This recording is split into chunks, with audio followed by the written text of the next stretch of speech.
One of the great advantages of cities is that they're interesting. So, one of the things you'll notice if you read any history is how awful the cities were during the Industrial Revolution. You just need to read any Dickens to know that cities were dreadful places, full of diseases, um, full of terrible air, full of awful conditions, full of tenements. But you know, those people who were living on the farm previously, they chose to go to the city. Now, why would they choose to go to the city? Well, they chose to go to the city because the farm was even worse. Now, the reason you don't read about the farm being worse is that most of the people who lived in the farms pre-industrial times starved quietly and never wrote it down because they were illiterate.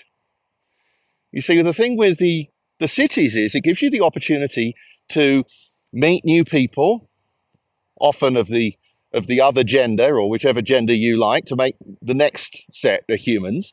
It's more interesting and there's more opportunity. Yeah, it's filthy. Yeah, it's the conditions are appalling, but they were appalling back on the farm, and they were also boring.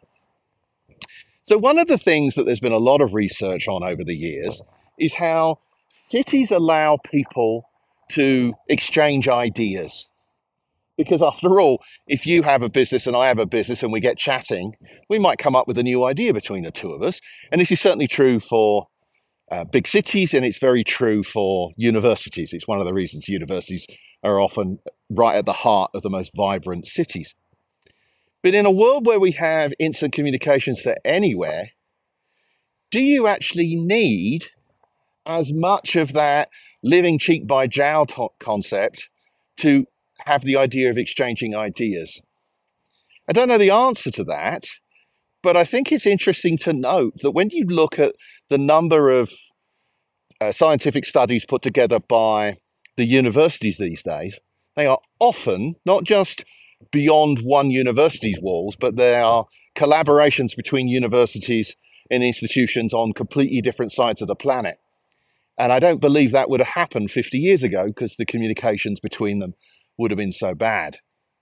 So in the modern era, we're living in a world where you don't have to live in the middle of the most vibrant city, whether that's New York, London, San Francisco, Alexandria, depending on how long ago you're talking.